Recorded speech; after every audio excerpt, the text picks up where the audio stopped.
Hello and welcome to the program. My name is Luke Hunt, and this is another episode of Beyond the Mekong, which is broadcast by The Diplomat. And with me today is Chloe Riddell, who is a member of the European Parliament, and she's been asked to report to the Parliament on transnational repression, which is an enormous issue across the planet in Europe, the Middle East, and in Asia. Chloe, welcome to the program. Thank you very much. Hello. Tell me about this report and where are we today? I've been reading in about particularly the Freedom House reports, which tell a horrible picture about what is happening in regards to transnational repression. Can you bring us up to date? What is happening in the EU? Yeah. Well, transnational repression is a growing phenomenon, and it's a deliberate strategy from authoritarian regimes, government to coerce, control, or silence their critics abroad, right? And this is a kind of, I call it a globalization of authoritarianism, of tyranny. And actually, Europe is its preferred hunting ground because we can see that more than 20% of all acts of transnational repression are happening in the EU. Um, and and we cannot let that happen anymore. We lack a lot of knowledge about what is really transnational repression and how to fight it. And actually, if you look at the number of Freedom House you've just mentioned, there are 10 countries in the world that are responsible for 80% of all abuses as transnational repression. Namely, these are China, Russia, Turkey, Iran, Tajikistan, Egypt, Belarus, Turkmenistan, and Uzbekistan. And there is also, yes, Cambodia. So it's very concentrated phenomenon, but it's growing.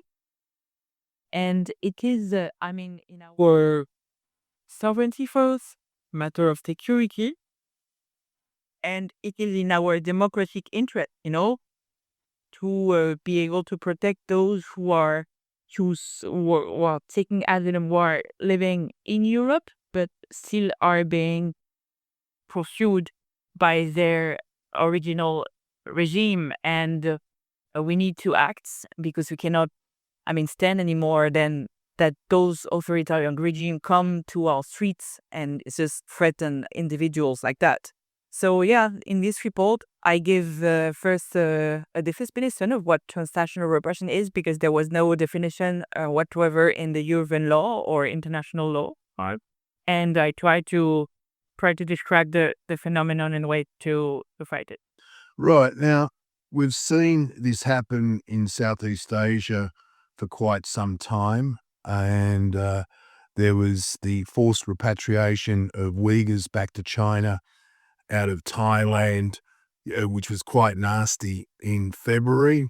Vietnam's relationship with Germany is quite bad because of the abduction of Vietnamese people out of Germany.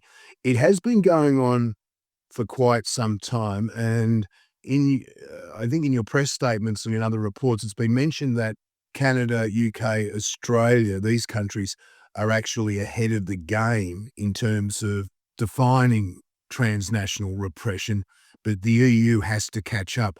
Well, actually, you're right that Australia, Canada, and the US are very advanced when it comes to fighting transnational repression. They have really taken the issue seriously and they've put means to fight it. Whereas in the European Union, we have some tools, but they are very weak and we lack coordination really between different member states to fight transnational repression. So in my report, for instance, it said that in every national administration, you have a contact point that is dealing with transnational repression, and all of them are coordinated, notably by Europol, which is a European agency, but an agency that has no competence whatsoever in transnational repression. Europol is competent, is entitled with fighting terrorism, for instance, organized crime. but not transnational repression. So in my report, I suggest that we enlarge the mandates of Europol so that it can also, work on transnational repression and help to gather some data about what is happening. Because sometimes, can you imagine that the only data we have on transnational repression comes from an NGO called Freedom House and not from our governments, right? So we need to have some data because we feel that the phenomenon is growing, but we have no clear picture of it. One of the reasons I ask is because ASEAN, the Association of Southeast Asian Nations, has often had pretensions to being like the European Union. And what we're seeing in ASEAN and what NGOs like Human Rights Watch have put forward is that too many governments within ASEAN, in particular the Cambodians, the Thai government under previous administrations, the Vietnamese and the Lao, have actually done secret deals among themselves to deal with political activists who have sought refuge in neighboring countries. And I'm kind of wondering if you have these sorts of issues as well within the European Union. Different, in the European Union than in East Asia. It's true that there is an annoying trend. In East Asia, where we can see in Cambodia, in Thailand, you've just mentioned, in Vietnam, a kind of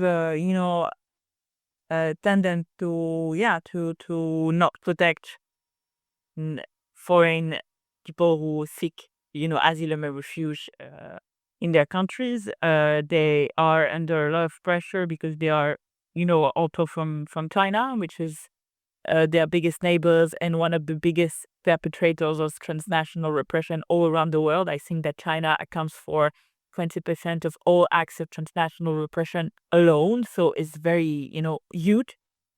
It's a government strategies in China. So those countries in East Asia are very victims also of that.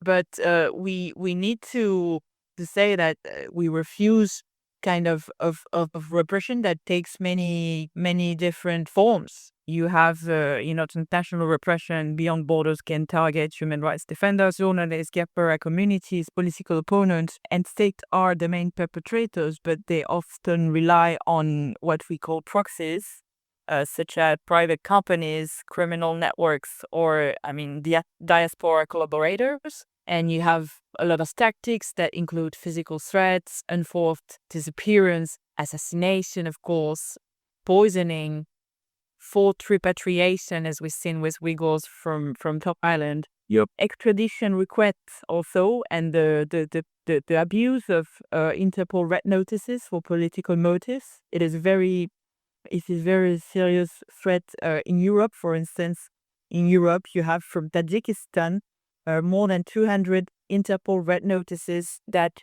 target human rights defenders that are living, in Europe. And we have to see when an Interpol red notice that is supposed to, deal with big terrorists and big criminals is abusive or not.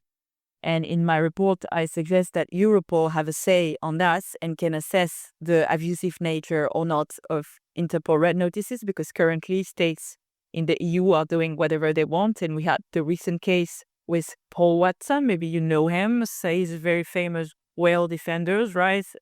Very famous in France, indeed. He used to live in Germany freely, used to live in France, and he was arrested in Greenland, by Denmark authorities based on an Interpol red notice that was clearly an abusive one. So we need a better coordination, European coordination when it comes to that. But I've been hearing quite a few complaints about Interpol, and it's all we have. But is Interpol fit for purpose in terms of combating transnational repression? no, not. Interpol said he was fighting, abusive red notices, but the problem is still there. And you have a lot of red notices by Interpol and also blue notice notices that are abusive and that targets abusively human rights defender and political opponents. So we cannot rely on Interpol to fight it. But we have to, organize as states and as the European Union to say, okay, this is abusive and we should not execute this Interpol red notice. But this is actually one of the biggest means for transnational repression on those red notices. Yeah, we also need to be aware that transnational repression can take also various forms of administrative pressure, for instance, travel bans, the denial of identity documents, consular services, all of that. And to finally, there is also, of course, a digital transnational repression with online surveillance, hacking, spyware, doxing, harassment in social media. That is very challenging these days. You mentioned transnational crime before. Is transnational repression growing in tandem with transnational crime? And I ask that because of what's happened in terms of human trafficking, scam compounds, which was industrialized to an extraordinary level out of Cambodia during the COVID pandemic. And are you seeing links between transnational criminals and the crime syndicates and transnational repression? Oh, yeah. Well, yes, there is. But we need to, we need to investigate a lot more. But of course, when you are a state and you want to target people abroad outside your national frontier, you need properly people to do that for you, right? So you rely on, your own services. I take the example, for instance, of what Russia is doing. Sometimes you have Russian agents, that can come to you up and poison and assassinate people. We've seen that before, but they can also rely on transnational criminal organizations that are doing the dirty job. So, of course, there are big proxies of transnational repression today, enablers of transnational repression. And we have also, for instance, spyware companies, companies that are building spyware, creating spyware. We know that technology can have good or bad use, but spyware is dedicated to surveil somebody. And in my reports, I also demand that we ban exports of spyware authoritarian regimes. I mean, we cannot allow a EU member state to allow the export of spyware to authoritarian regime, because we know that in that case, the spyware will be used against us and against human rights defenders. It's not our interest. So in front of all of that, we need to spot those who can be victims of transnational repression that are living in our countries and alert them against those transnational criminals, those spyware. We have to train them to protect their phones and computers from spyware. It's a whole security, cyber security training that we could provide them, but so it takes means and an administration to take care of that. You were talking about protective custody.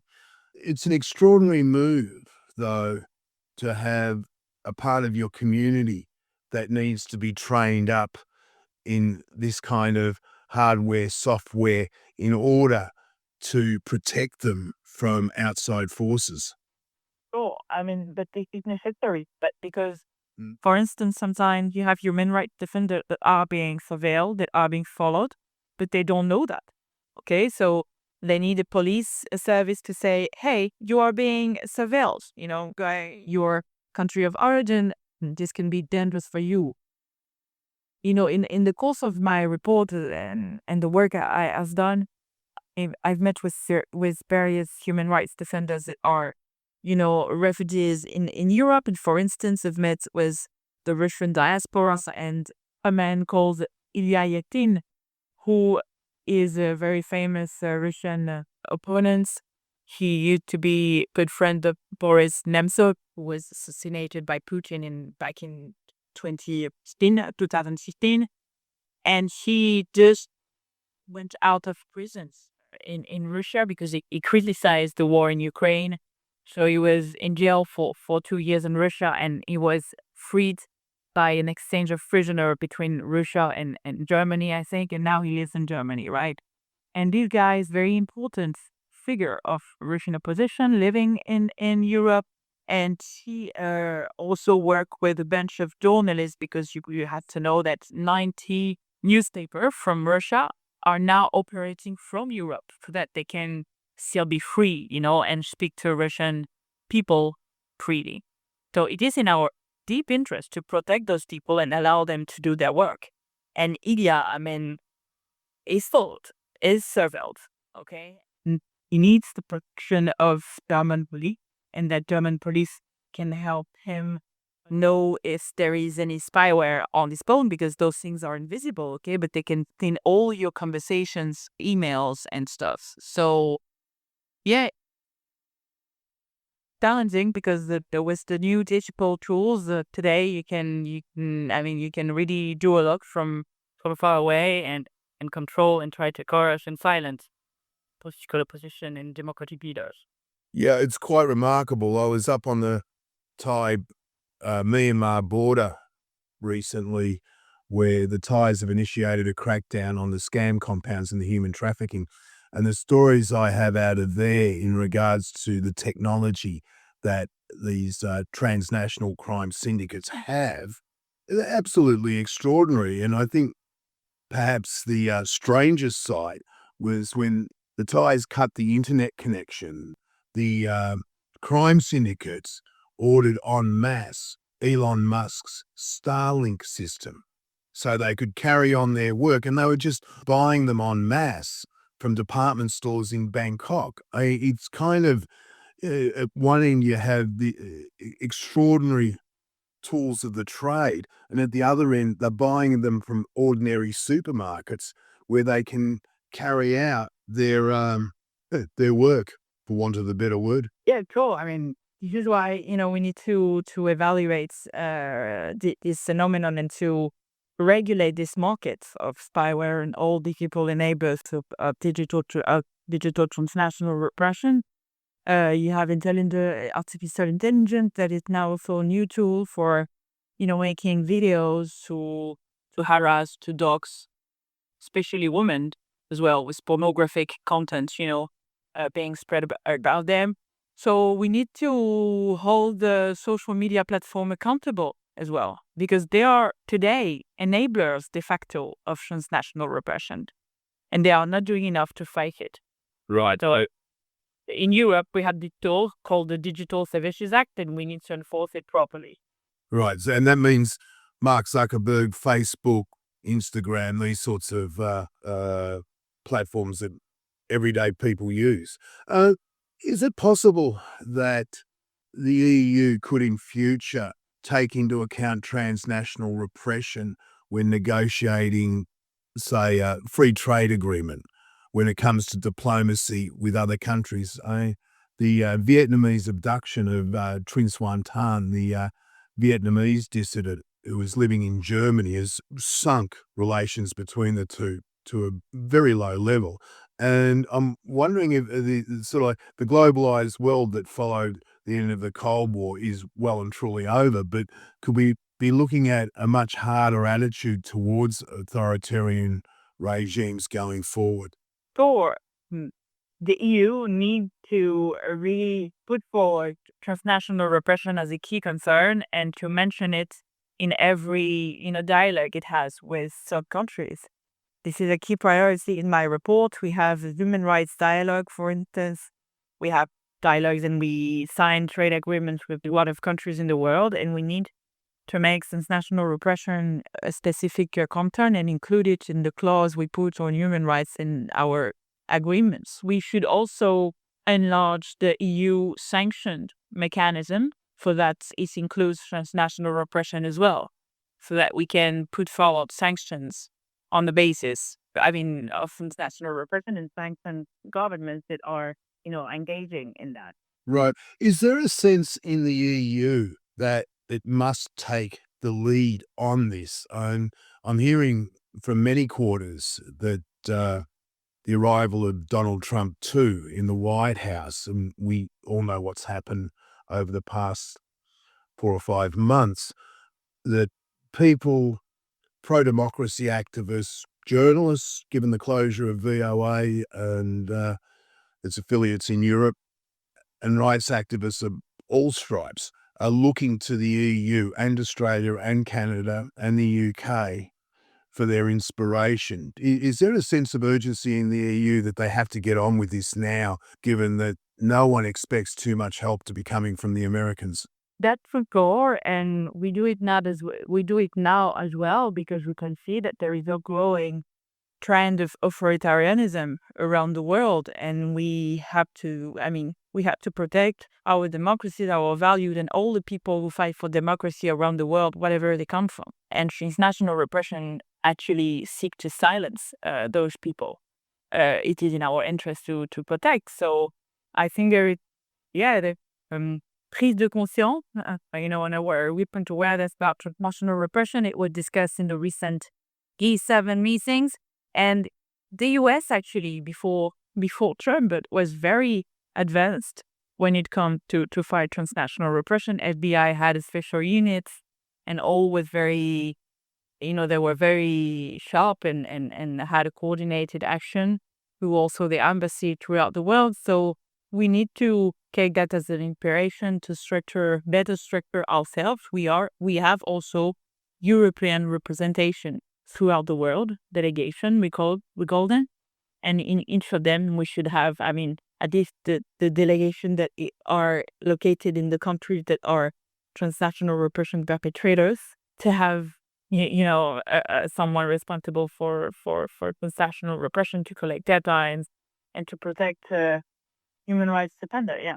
To combat this, in that I've seen this in terms of transnational crime. If it's going to end, and I doubt it will, I think the best that the governments can do is control it. But it requires the Chinese to talk to the Americans. It requires the Chinese to talk to the Cambodians, and the Cambodians are not listening. Thailand is a country in Southeast Asia which is torn between China and America. And these sorts of relationships, to my mind, just seems to make it all the more harder. And then with the Americans and Trump, I am wondering, are they continuing to share information the way they used to? Actually, I don't know. Well, that is something. Care political about it, but Right. we don't know. That says something in itself. What are the worst cases of transnational repression you've seen in Europe over the past few years? Well, I've been one in my country against Uyghurs diaspora.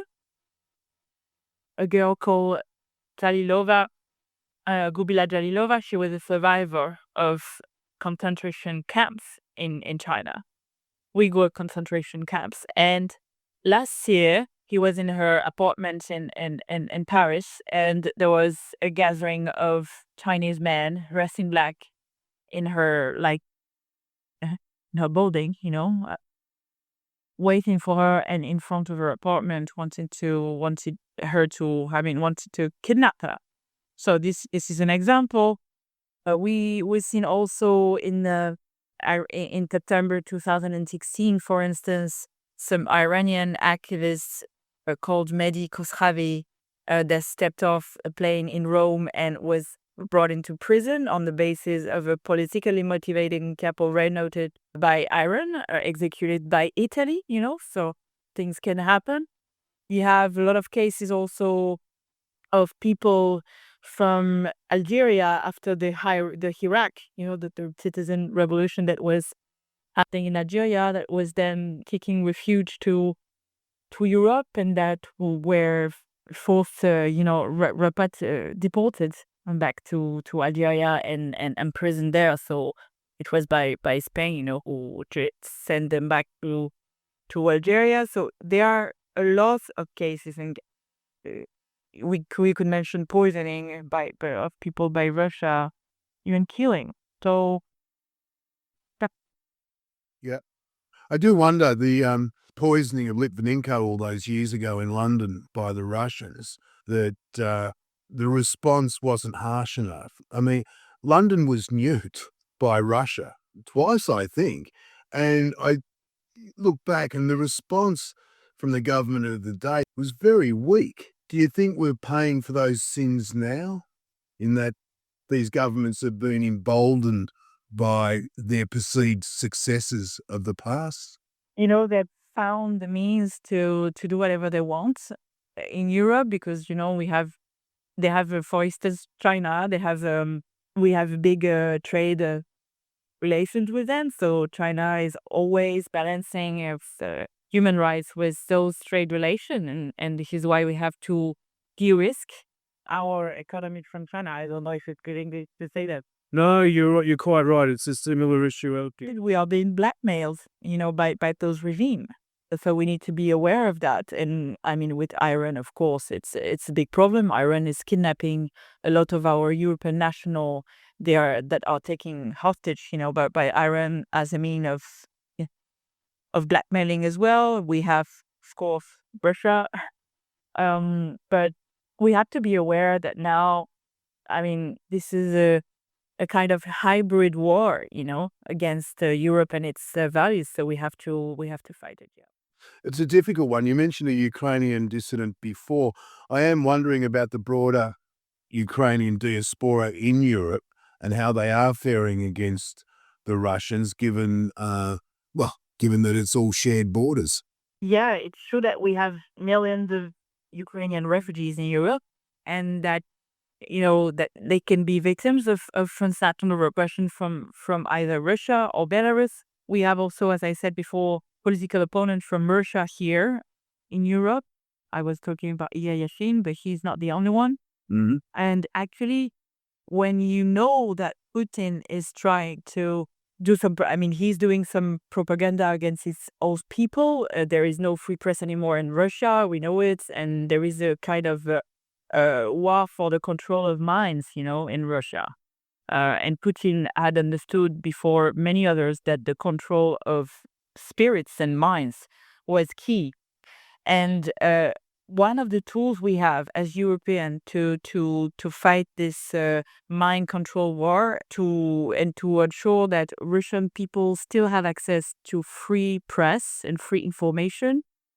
The way we can do that is by enabling those Russian journalists and diaspora in Europe to do his job, to do their job and to try to still speak to the Russian people from our side, Yep. So It's an interesting phenomena. Again, I'm coming back to Donald Trump, who has cut funding for groups like Voice of America and in Europe and elsewhere as well. But there's a lot of journalists who have lost their jobs because of that. And these were the people reporting on conflicts in Myanmar, trying to tell the truth about what is happening in Cambodia. There is a complete absence of reportage in regards to China. And I am wondering if the EU is looking more and more at stepping into this void that the Americans have left in terms of funding. So, I mean, we can, we talk about filling the void left by EU aid, for instance, in development funding, USAID, and also filling up the void when it comes to protecting freedom and protecting human rights defender all around the world. So this is a key priority for us and for our group in the European Parliament, the Socialists and Democrats group. But as you can notice, as you can see, Ursula von der Leyen has presented the budget this week for, the multi-annual financial framework for Europe, and unfortunately, it's not as what we could expect. If we had to fill that void you just mentioned. Yep. We need to do more. We don't need a budget that is 1% of Europe GDP only. So yeah, there's still a long way so that European Union can take more responsibility throughout the world. It's sure, but we can notice that there is an expectation. There are expectations from us to act, but still a long way to go. Yeah, indeed. What happens next with your report? where does it go, and how do you think your colleagues will react? Well, actually, there was a very good reaction from all political groups to the report when I presented the draft. So we can have good hopes that there is a broad majority behind that report. Now, after I presented the draft in June, there was some amendments that were tabled, and we are going to vote on the report in October in the Foreign Affairs Committee of the European Parliament, and then the report would be voted at the plenary session of the European Parliament at the end of November. So we can have, a roadmap for European institutions to act, and I hope that reports will inspire the European Commission and national governments to really change the way we act against transnational repression and the way we collect data on it, and we take this problem very seriously. Right, and that could have ramifications, obviously not just in Europe, but for countries like China. I notice India is being cited as a country that has gone on the road of transnational repression, but also the smaller countries like Cambodia and Thailand. I guess this could have ramifications for everybody, I think, is what you're saying. Yes, I mean, we don't have ramifications of every country in the world that commits transnational repression, and we should also send a strong signal that now to those countries that are perpetrators of transnational repression, that now European Union is taking it very seriously and is going to organize itself to fight it back.